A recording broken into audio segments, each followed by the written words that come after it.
네, 우리 오늘 사도행전 27장 말씀 보겠습니다. 1절부터 20절까지의 말씀입니다.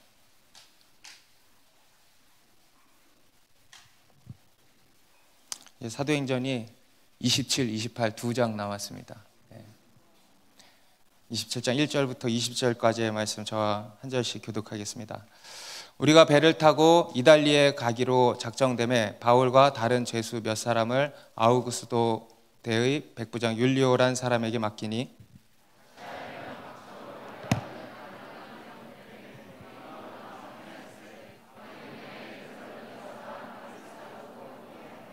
이튿날 시돈에 대니 율리오가 바울을 친절히 대하여 친구들에게 가서 대접받기를 허락하더니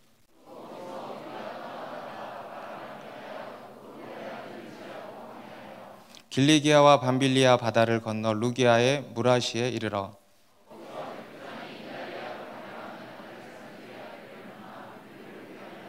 배가 더디가 여러 날 만에 간신히 니도 맞은편에 이르러 풍세가 더 허락하지 아니하므로 살몬의 앞을 지나 그레데 해안을 바람막이로 항해하여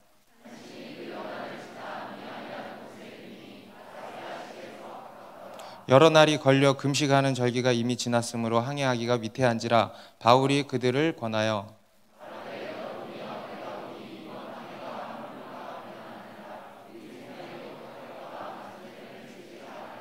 백부장이 선장과 선주의 말을 바울의 말보다 더 믿더라.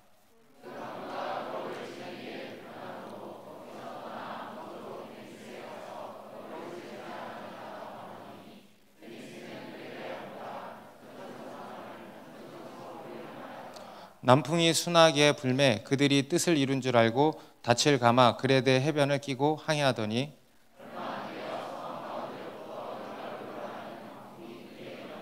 배가 밀려 바람을 맞추어 갈 수 없어 가는 대로 두고 쫓겨가다가 끌어올리고 줄을 가지고 선체를 둘러감고 스르디스에 걸릴까 두려워하여 연장을 내리고 그냥 쫓겨가더니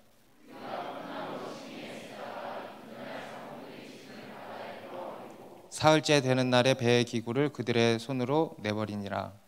여러 날 동안 해도 별도 보이지 아니하고 큰 풍랑이 그대로 있음에 구원의 여망마저 없어졌더라.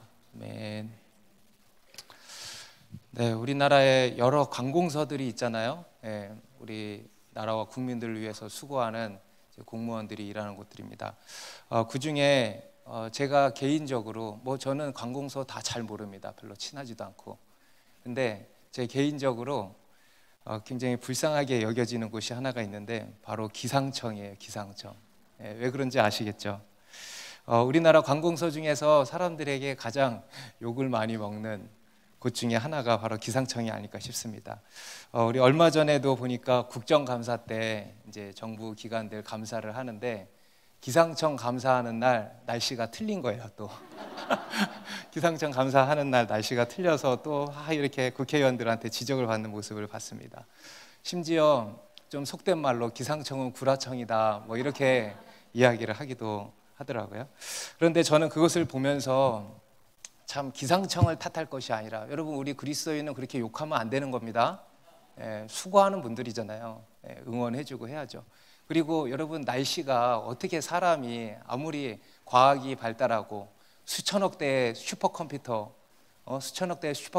갖다가 갔는데 왜 이리 못 맞추냐 막 국회의원들이 욕하는데 여러분 아무리 그렇다 하더라도요 이 날씨는 정말 하나님께 속한 것이라는 것을 인정할 수밖에 없는 것 같아요. 그죠? 오늘날 정말 과학이 많이 발달했는데도 불구하고 이 기상, 천재지변에 대해서는 참 예측하지 못하는 일들이 너무 많지 않습니까?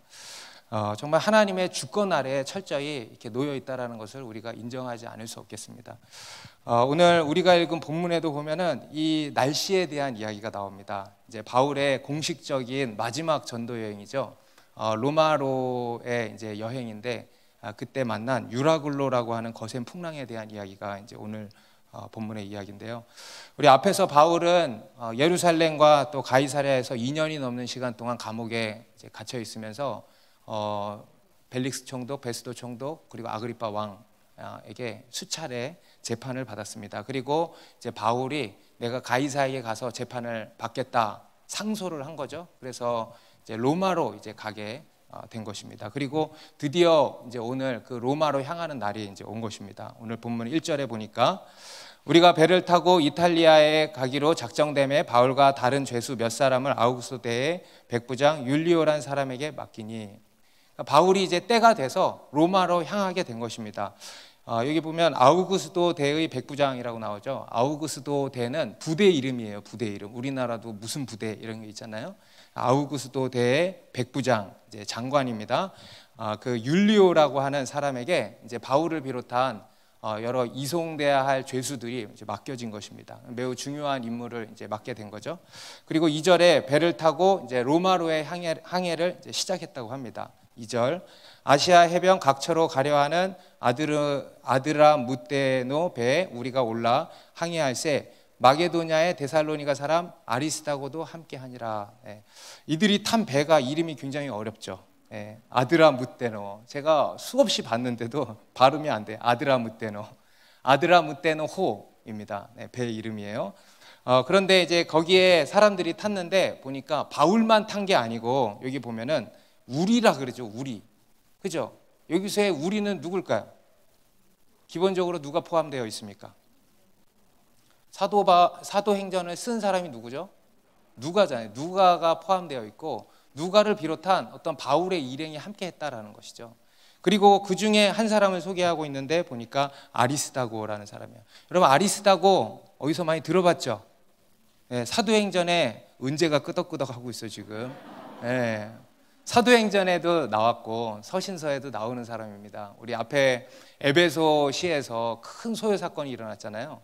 그래서 많은 사람들이 연극장으로 몰려 들어갈 때, 그때 바울 일행 2명을 데리고 들어가가지고 막 거기서 아데미 여신을 막 찬양하고 2시간을 막 그렇게 소리친 일 기억나시죠? 그때 휩쓸려 들어간 사람이 누구냐면 가이오와 이 아리스다고예요. 아리스다고. 우리 골로새서 4장 10절에도 보면은 바울이 언급을 하고 있습니다. 나와 함께 갇힌 아리스다고와 바나바의 생질 마가와. 그리고 빌레몬서 1장 24절에도 또한 나의 동역자 마가 아리스다고 데마 누가가 무난하니라. 여러분, 골로새서와 빌레몬서는 어떤 서신으로 분류가 됩니까? 옥중 서신이에요. 감옥에서 썼다는 겁니다. 지금 무슨 얘기입니까? 감옥에 누가 같이 있다는 거예요? 아리스다고가 늘 바울과 함께 했다는 것이고, 지금도 바울이 로마로 가는 그 배에 누가 탄 거예요? 아리스다고가 탄 거예요. 여러분, 어떻습니까? 한심해요? 그걸 왜 타? 왜 타? 그렇습니까? 영광스러운 일이죠. 할렐루야. 이 아리스다고는요, 매우 영광스러운 기회를 얻은 사람입니다. 세상이 볼 때는요, 사서 고생하는 그런 한심하고 어리석은 일을 한 것처럼 보일지 모르지만, 이것은 매우 영광스러운 선택을 한 것입니다. 여러분, 우리는 이러한 영광스러운 선택을 할 수 있게 되기를 바랍니다. 그리고 3절에 이튿날 시돈에 대니 율리오가 바울을 친절히 대하여 친구들에게 가서 대접받기를 허락하더니, 이 아드라무테노 호가 시돈은 지금 가이사랴에서 출발해서 바로 위에 있는 아주 가까운 지역입니다. 그 시돈에 이제 잠시 정박을 했다는 건데, 그때 이 율리오라고 하는 백부장이 바울에게 친구들에게 가서 이렇게 대접받기를 허락을 한 거예요. 친절을 베풀었다, 이렇게 이야기가 나오죠. 우리 앞에 천부장 루시아도 바울에게 굉장히 호의적이었죠. 그리고 벨릭스 총독도 바울에게 매우 호의적이게 친절을 베풀었습니다. 그리고 오늘 이 백부장 율리오도 바울을 친절히 대하여 친구들에게 가서 대접을 받도록 했다라는 겁니다. 호의를 베푼 거예요. 호의. 그런데 여러분, 이 호의는 앞에서 천부장 루시아, 그리고 벨릭스 총독, 그리고 오늘 이 율리오라고 하는 사람에 이르기까지 성경에서 기록을 하고 있다는 것은 단순히 그냥 그들이 이렇게 친절을 베풀었구나라는 사실을 기록한 것이 아니고, 이 호의는 곧 누구의 호의다? 하나님의 호의라는 것을 지금 말씀하고 싶은 겁니다. 단순히 사람의 호의가 아니고 하나님의 호의라는 거예요. 믿으십니까? 그래서 이 바울이 친구들에게 가서 이제 대접을 받은 거예요. 여기서 대접이라고 하니까 무슨 식사 대접 이런 걸 얘기하는데 그게 아니고, 여러분 지금 바울의 상황을 한번 생각을 해보십시오. 2년 동안 감옥에 gat혀서 제대로 먹지도 못하고 씻지도 못하고, 얻어 터져가지고 그냥 상처나 있고, 그렇죠? 치료도 못 받고 이런 상황 아니겠습니까? 그러니까 그때마다 하나님이 지금 호의를 베푸셔서 바울을 돌보셨다는 거예요. 그래서 우리는 단순히 그냥 성경에서 대접받게 했나 보다 하고 쑥 넘어가지만, 우리가 직접 처한 일이 아니기 때문에 그냥 넘어가지만, 이것은요 얼마나 가뭄의 단비 같은 그런 일인지 모릅니다. 여러분 이해가 되십니까? 그러니까 그러한 호의를 하나님이 베풀어 주셨다라는 거예요. 그리고 바울은 이제 이런 일들을 통해서 단순히 그냥 대접만 받고 끝나는 것이 아니라 하나님을 느꼈을 것입니다. 하나님이 나와 함께 하시는구나.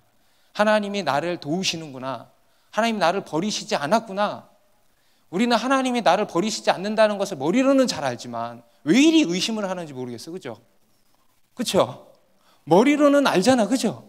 근데 왜 이리 의심이 드는지 모르겠어요. 아마 바울도 그런 마음이 사람이니까 들었을 겁니다. 그런데 이런 일들을 통해서 다시 한번 하나님이 나와 함께 하시는구나. 역시 나를 도우시고 나를 지키시고 나에게 호의를 베푸시는구나 라는 것을 아마 깨달았을 것입니다. 그래서 그로써 큰 위로와 또 용기를 얻었겠죠. 이제 또 먼 길을 가야 되니까 다시 한번 믿음으로 무장되는 기회가 되었을 겁니다. 곧 바울은 이러한 하나님의 호의를 통해서 그 호의를 믿음으로 승화시켰다라고 이야기를 할 수 있겠습니다. 여러분 하나님께서는 늘 우리와 함께 하십니다. 그리고 우리를 도우신다 그랬어요. 성경은 우리에게 무수히 말씀하십니다. 대표적으로 이사야서 41장 10절 다 같이 읽습니다. 시작. 내가 너와 함께함이라.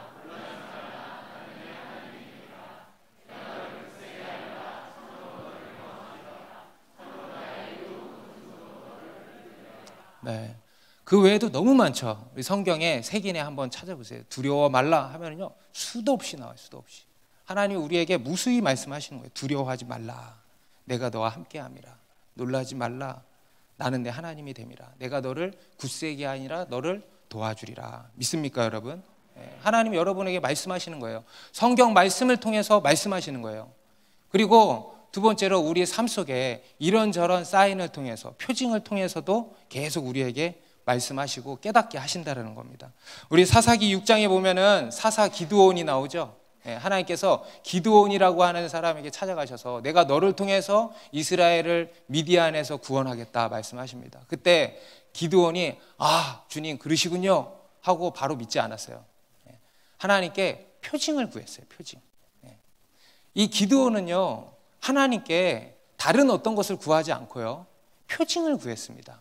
그게 당신이 하나님이신지, 그리고 하나님의 진짜 그 말씀이 맞는지 확증을 주십시오. 그래서 양털을 가지고 이제 하나님께 테스트를 하지 않습니까? 그러니까 표징을 구한 겁니다. 그러니까 하나님이 함께 하신다라고 하는 그 표징을 얻어야 되겠다는 거예요. 너무 잘한 일이죠. 우리 같으면은 그러면은 이것도 주시고 저것도 주시고 요것도 주셔야 되겠는데요. 할진 모르겠는데 이 기드온은요 다 필요 없고 하나님이 나와 함께 하신다라는 표징 하나만 보여주십시오. 할렐루야. 우리는 기드온으로 하여금 믿음 없이 그렇게 하나님을 테스트해? 라고 생각을 할지 모르지만 그렇지 않나요? 너무 잘한 일들입니다. 하나님이 나와 함께 하시는 표징만 있으면 되는 거 아니겠습니까? 근데 하나님이 친히 이 기드온에게 표징을 보여주셨어요. 오늘날 우리에게도 그러한 표징을 보여주신다라는 겁니다. 우리가 그냥 흘려보내서 그렇죠. 우리가 그냥 무시해버려서 그렇죠. 우리가 그냥 먹튀해서 그렇지. 여러분 한번 최근의 일들을 한번 생각해 보시면 좋을 것 같아요. 하나님이 여러분에게 베푸신 호의 있지 않습니까? 있잖아요. 우리는 그런 가운데서 더 다른 호의를 주세요라고 하는데 여러분 그게 아니고 하나님이 주신 그 베푸신 호의를 가지고 믿음으로 승화시킬 수 있어야 된다는 겁니다. 그냥 주셔서 아싸 하고 끝내면 된다 안 된다? 그러면 너무 불행한 거예요. 그걸 가지고 깨달으라는 거예요. 하나님의 도우심의 손길을 깨달으라는 겁니다. 하나님이 나와 함께 하시는구나. 하나님이 나 붙들고 계시는구나. 하나님이 나를 도우시는구나. 공급하시는구나. 지지해 주시는구나. 우리에게 호의를 베푸시는구나. 후히 주시는 하나님이시구나 라는 것을 깨달으라는 것입니다. 여러분, 우리는요, 이러한 하나님의 도우심과 베푸시는 호의를 통해서 하나님을 믿는 믿음이 더욱 성장해 가야 되는 겁니다. 다시 말해서 믿음으로 승화시켜 가야 된다는 겁니다. 이게 오늘 본문을 통해서 하나님이 우리에게 주시는 첫 번째 메시지예요. 하나님의 도우시는 손길을 깨닫고 믿음으로 승화시키라는 겁니다. 다시 한번 따라해 보실까요? 하나님의 도우시는 손길을 깨닫고 믿음으로 승화시키라. 저도 최근에 이제 아내랑 집에서 이제 얼마 전에 이사를 하고 막 집을 정리를 하다가 뭐가 하나 필요한 거예요. 그래서 이게 참 있으면 좋겠다 아내가 얘기를 하는 거예요. 근데 이제 제가 볼 때 이거는 꼭 필요한 것은 아니었어. 원래 항상 형제님들과 자매님들 사이에 충돌이 거기서 나죠. 자매님들은 이게 있으면 좋겠다는데 형제들은 필요한 게 아니야. 어쩌면 사치일 수 있어.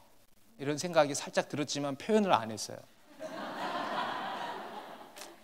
이제는 좀 발전해서 그러게 있으면 좋겠다. 그러게 있으면 좋겠다. 이 말 하기가 10년이 걸리더라고. 그러고는 있었죠. 근데 며칠이 지났는데 집에 택배가 큰 상자가 하나 온 거예요. 무슨 택배지? 누구한테 왔는지도 몰라.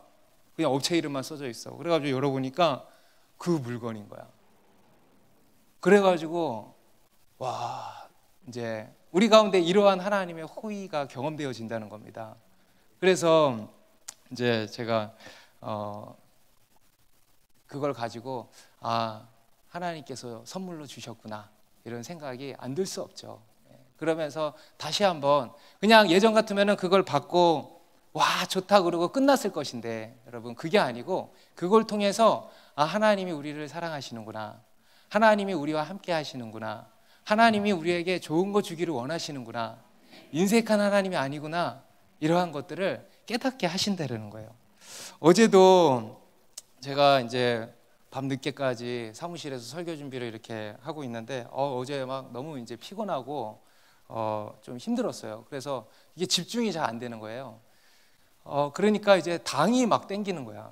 근데 이제 또 당을 섭취하자니 너무 이렇게 부담될 것 같기도 하고, 그래서 이제 어찌하지 못하고 그냥 있었는데 갑자기 시커먼 발걸음 소리가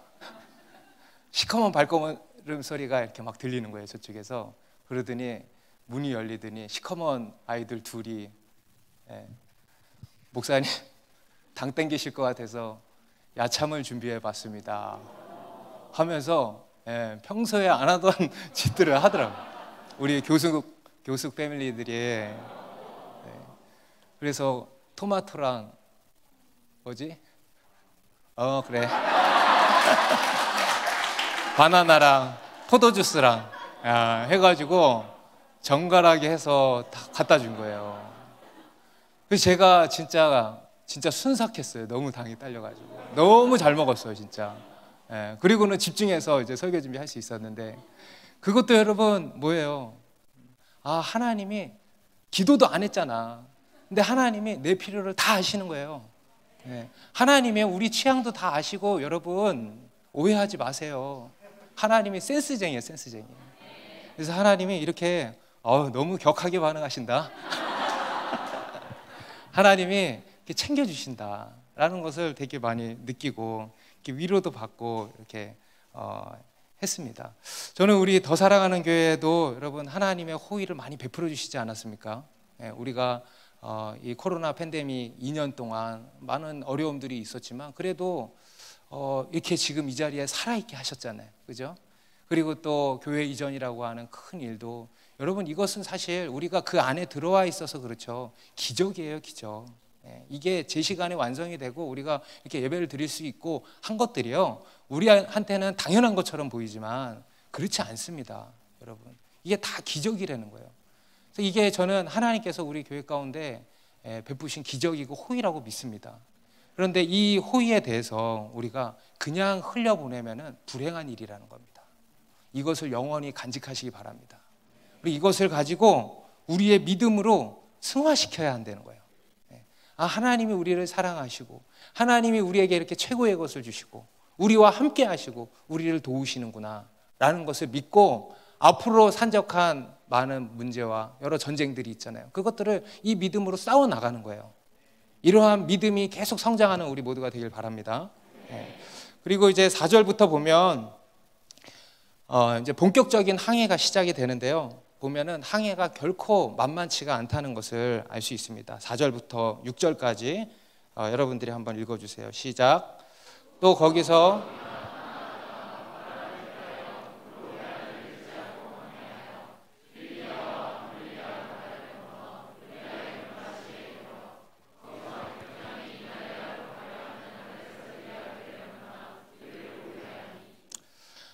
여러분 중에 혹시 배를 타고 긴 여행을 한번 가보신 적이 있는지 모르겠습니다. 그냥 단순히 이렇게 내병도 이렇게 간 거 말고 긴 여정이잖아요.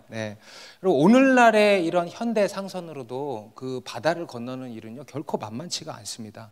그런데 여러분 2000년 전이에요. 2000년 전에 배가 어떻게 생겼는지 저는 보진 못했지만 한번 생각을 해보세요. 2000년 전에 배 타고 지금 바다를 건너는 거예요. 어떻겠습니까? 정말 죽음의 위협을 무릅쓰고 가야 되는 겁니다. 아까 우리 아리스다고 다시 한번 생각이 나네요. 죽음의 위험을 무릅쓰고 그 배를 올라탄 거예요. 나름 바람을 계산해서 날씨를 잘 이렇게 계산해서 항로를 잘 정하고 신중에 신중을 기해서 항해를 이제 했을 것입니다. 게다가 이제 9절에 보면 여러 날이 걸려 금식하는 절기가 이미 지났다 그러잖아요. 이 금식하는 절기를 통해서 우리에게 힌트를 주는 거예요. 이것은 오늘날로 치면은 9월 중순에서 10월 초입니다. 그리고 그 당시에 11월이 되면은요, 한 겨울이 돼서 한 3개월 정도는 항해를 아예 못 한대요. 날씨가 너무 안 좋아서. 근데 지금 9월 중순에서 한 10월 초까지의 이 시간이에요. 그러니까 이제 굉장히 어정쩡한 시간이라는 것을 알 수 있죠. 그리고 상당히 좀 위험할 수 있는 그런 기간이다. 항해를 아예 안 하는 건 아닌데 이제 위험할 수 있는 그런 상황이라는 것을 지금 보여주는 거죠. 그래서 이 바울이 탄 배도 이제 항해가 만만치가 않았던 것입니다. 특히 이 거센 바람 때문에 고생을 많이 이제 한 거죠. 맞바람을 피해서 구브로 안쪽 해안, 우리 지도 한번 보여주실까요? 구브로 안쪽 해안, 저 사이로 내륙과 구브로, 저 밑에가 구브로 섬이잖아요. 그 사이로 이제 바람을 피해서 가서 어디에 도착했는가 하면 루기아의 무라시, 저기 지금 도착한 곳이 무라시죠. 보이시죠? 그 무라시에 정박을 했다고 합니다. 그리고 거기서 이제 배를 갈아탄 거예요. 아까 그 이름 어려운 배 뭐야 그거 아드라무테노 배는 아시아로 가는 배였고 아시아에 도착해서 거기서 이탈리아로 가는 이제 이번에는 쉬워 알렉산드리아호 알렉산드리아호로 이제 갈아탄 겁니다. 그리고 7, 8절에 배가 더디가 여러 날 만에 간신히 니도 맞은편에 이르러 풍세가 더 허락하지 아니하므로 살몬의 앞을 지나 그레데 해안을 바람막이로 항해하여 간신히 그 연안을 지나 미항이라는 곳에 이르니 라세아시에서 가깝더라. 아무리 읽어도 이해가 안 될 거예요. 그래서 여러분 지도를 또 한번 보겠습니다. 무라항에서 이제 떠나서 굉장히 어려운 바람 때문에 어려운 항해 끝에 이제 그 밑에 그레데 섬 보이죠? 거기에 그 아래쪽에 보면은 미항이라는 곳 보이십니까? 미항, 아름다울 미예요. 그래서 아름다운 항구 도시다라는 뜻입니다. 실제로 굉장히 아름다웠다 그래요. 그 미항에 지금 도달을 한 겁니다. 그리고 거기서 이제 오늘 본문의 이야기가 진행이 되는 겁니다. 율리오라고 하는 이 백부장이 그 미항에서 굉장히 중대한 결정을 하나 내려야 했던 거죠. 항해를 여기서 계속 할 것인가 아니면 멈출 것인가 하는 매우 중요한 결정을 이제 해야 했습니다. 그리고 그것을 위해서 이 율리오는요 본인의 그냥 생각대로 하지 않고 그 배에 탔던 여러 사람들의 의견을 이제 들었던 것 같아요. 우리 뒤에 11절부터 13절에 보면 이 배에 타고 있었던 대부분의 사람들은 아마도 항해를 계속해서 그 옆에 베닉스로 가자는 입장이었을 것 같아요. 베닉스. 그 바로 옆에 베닉스로 가자는 입장을 다 내비쳤던 것 같습니다. 그런데 그에 반해서 지금 바울은 다른 입장을 내놓고 있죠. 우리 9절 10절입니다. 여러 날이 걸려 금식하는 절기가 이미 지났으므로 항해하기가 위태한지라 바울이 그들을 권하여 말하되 여러분이여 내가 보니 이번 항해가 화물과 배만 아니라 우리 생명에도 타격과 많은 손해를 끼치리라 하되. 아까도 말씀드렸지만 지금 이 항해는요 상당히 위험한 항해인 것입니다. 굉장히 위험한 상황에서 이제 진행한 항해예요.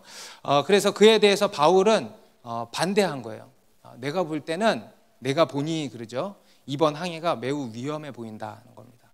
하물은 짐이에요. 짐. 하물이 있고 화물이 있잖아요. 그죠? 뭐 비슷한 뜻인 것 같아요. 하물, 짐이라는 단어입니다. 그리고 배뿐 아니라 우리의 생명까지도 위험할 수 있다. 이렇게 경고를 한 거죠. 바울은 무슨 근거로 이런 이야기를 했을까요, 여러분? 바울은 무슨 근거로? 여러분, 바울이요, 배에 대한 전문 지식은 없었을지 몰라도 바울도 항해에 대해서는요, 경험이 적지 않습니다. 지금 바울이 그 여러 차례 전도 여행을 다닐 때 주로 사용했던 교통수단이 뭡니까? 배랑 육로예요. 배랑 육로. 배, 육로는 걸어 다닌 거죠. 우리 고린도후서 11장 25절에도 보면은요, 이렇게 바울이 회고하고 있습니다. 자기가 3번 태장으로 맞고 1번 돌로 맞고 3번 파선하고 일주야를 깊은 바다에서 지냈다 그랬어요. 이 일이 있기 전에 벌써 배가 3번이나 부셔질 정도로, 그리고 일주야를 깊은 바다에 지낼 정도로 이러한 그 위험을 지금 겪어본 사람이거든요. 그러니까 이 항해 경험이 적지 않아요. 그리고 이러한 정말 산전수전 공중전 다 겪은 거 아니겠습니까? 그러니까 이러한 경험이 있다는 겁니다. 그리고 이런 경험을 이제 밑바탕으로 해서 바울이 이야기한 거예요. 뭔가 심상치가 않다. 그리고 더 나아가서 바울의 이러한 경고는 무엇을 기반으로 하냐면 바로 성령의 감동을 따른 것인 줄 믿습니다. 여러분, 그렇게 기록되어 있지 않지만 여러분 생각해 보세요. 지금 굉장히 중요한 순간 아니겠습니까? 이런 순간에 여러분들은 뭐 하시겠어요? 기도하겠지. 그죠? 저도 기도할 것 같아요. 이런 순간에는.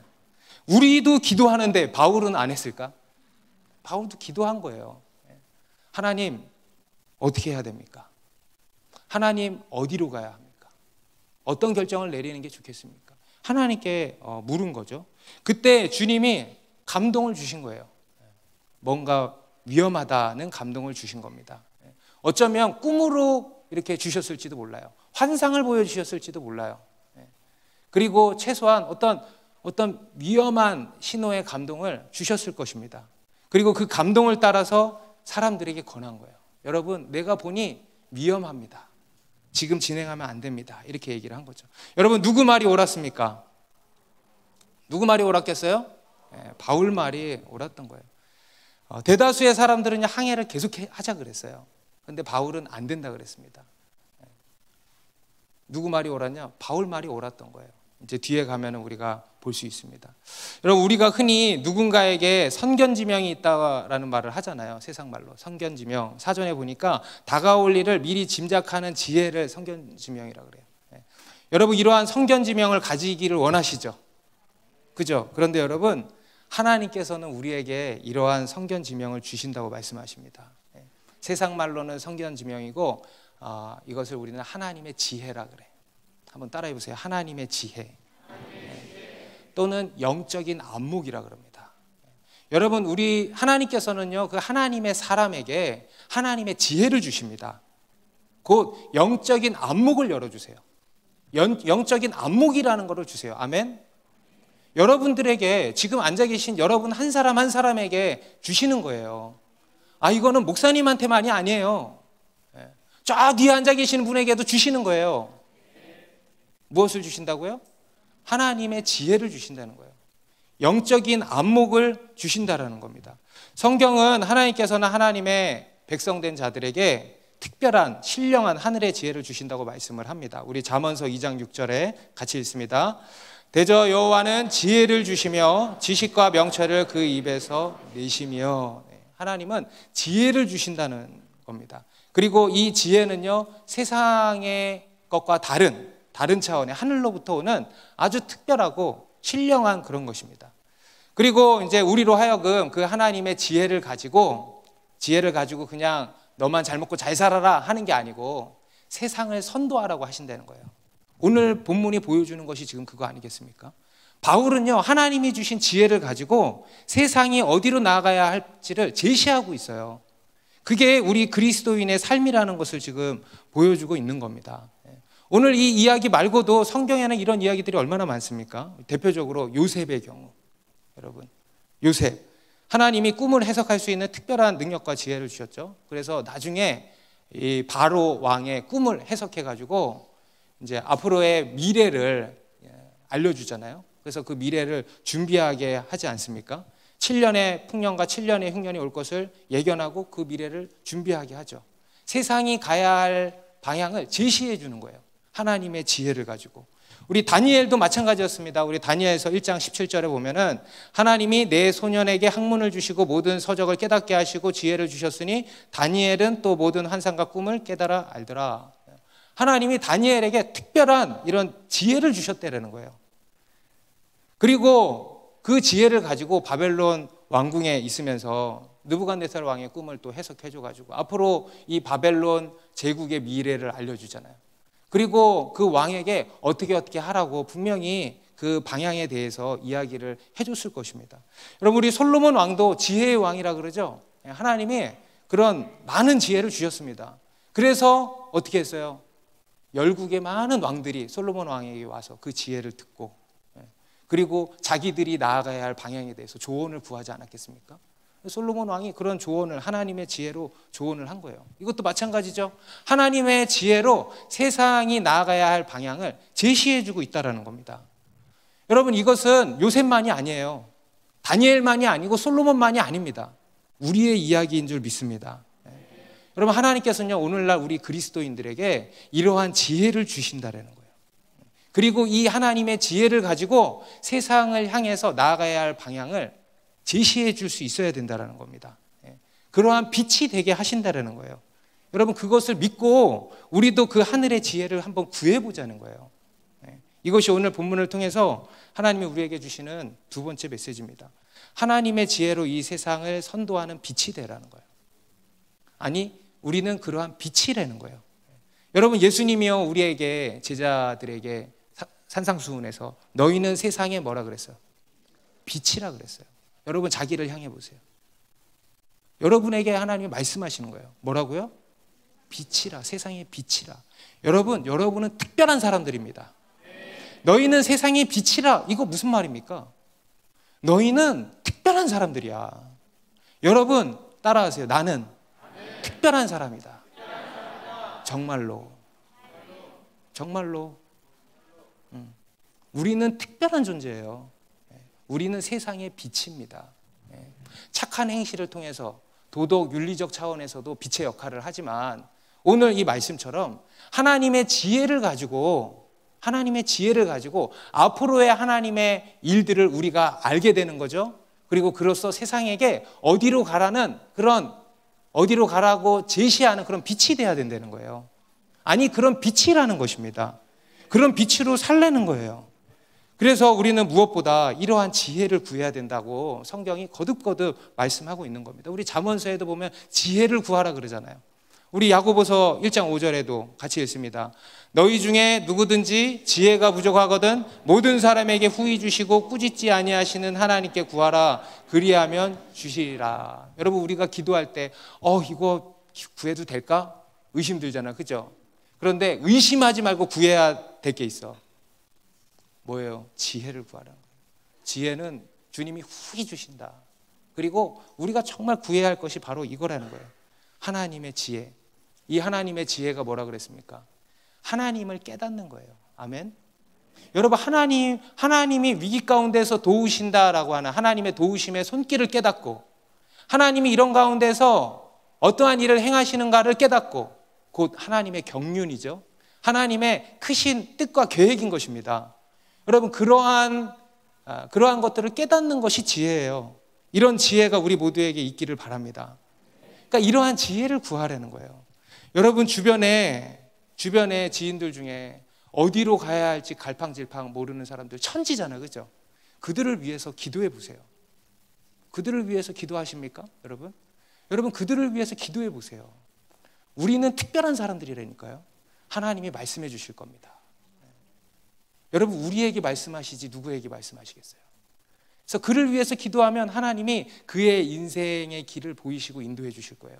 우리가 그 하나님의 지혜를 전하는 겁니다.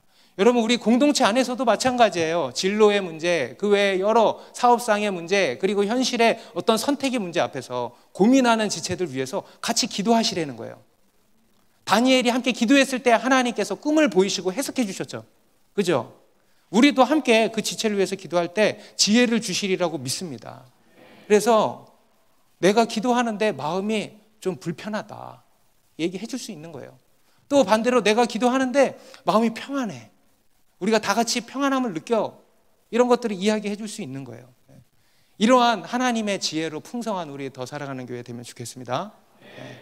그리고 이제 마지막 세 번째로 오늘 본문은요, 우리에게 하나님의 지혜를 구하라고 하면서 특별히 하나님의 지혜의 말씀을 들을 수 있는 귀가 있어야 된다고 지금 말씀을 하고 있습니다.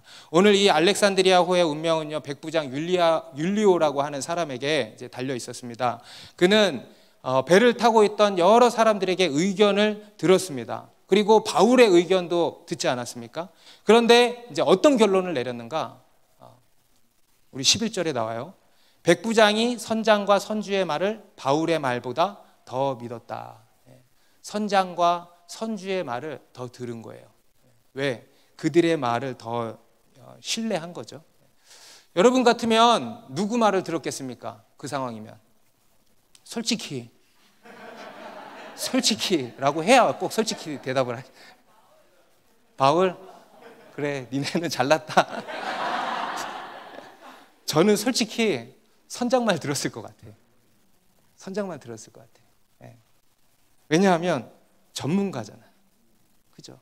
여러분, 우리가 말은 저렇게 해도요, 막상 가면은 안 저런다니까. 다 전문가 말 들어요. 솔직히 그렇잖아요. 게다가 우리 12절에 보니까 그 항구가 겨울을 지내기에 불편함으로 거기서 떠나 아무쪼록 베닉스에 가서 겨울을 지내자 하는 자가 더 많다. 그래서 이것도 우리 본능이에요. 우리는 본능적으로 누구를 더 따르냐 하면 다수를 따라. 맞죠? 전문가를 따르고 우리는 다수를 따라. 특히 이 민주사회를 살아가고 있는 우리에게는 더 익숙하죠. 다수결. 그리고 또 백부장이 바울의 말을 듣지 못했던 또 한 가지 이유가 있습니다. 바로 편의와 실리를 따랐다는 겁니다. 우리 12절 다시 보시면, 12절 다시 읽습니다. 시작. 그 항구가 겨울을 지내기에 불편함으로 거기서 떠나 아무쪼록 베닉스에 가서 겨울을 지내자 하는 자가 더 많으니 베닉스는 그레데 항구라 한쪽은 서남을 한쪽은 서북을 향하였더라. 지도 한번 다시 보여주세요. 베닉스가 어디냐면 그 미항 왼편에 베닉스 보이십니까? 저희가 이제 베닉스인데 그 당시에 미항은 아름다운 항구라 그랬잖아요. 그러면 아름다운 곳이면 참 살기 좋을 것 같잖아요. 그죠? 그런데 그렇지 않았다는 거예요. 실제로 살기 좋은 곳은 베닉스가 더 살기 좋았다는 거예요. 그러니까 쉽게 말해서 이 미항은 아름답기만 하고 아무것도 없는 곳이었던 것 같아. 아름다운 깡촌 시골, 이렇게 이해를 하면 될 것 같아요. 그러니까 너무 불편한 거죠. 그리고 겨울을 내기에 바람도 잘 막아주지도 못하고 막 이제 너무 이제 여러 가지로 불편하다는 거예요.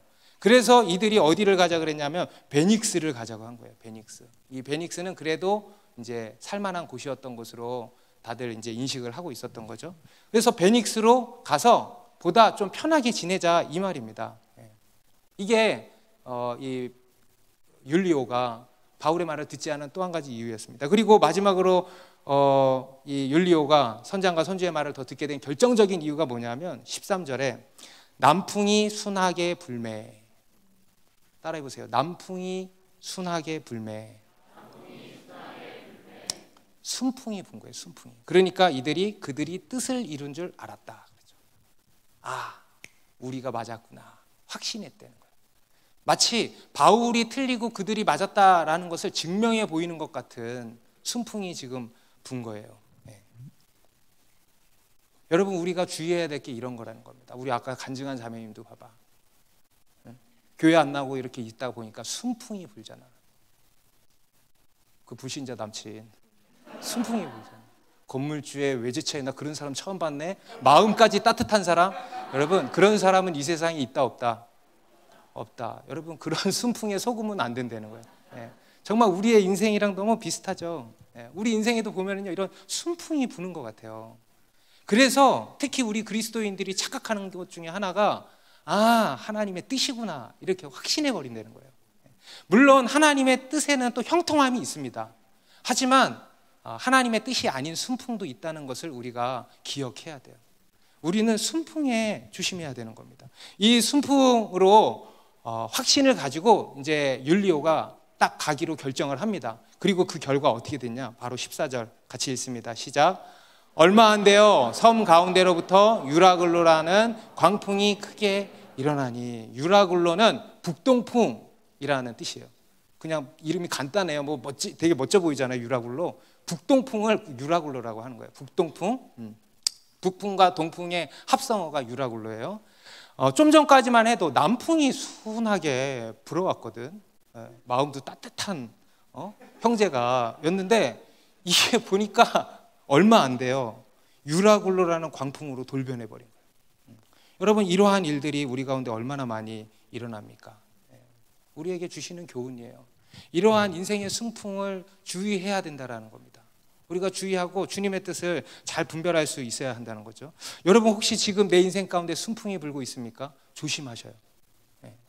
그것이 하나님의 뜻이라는 것을 너무 확신하시면 안 돼요. 더 기도하고 더 분별해야 되는 것입니다.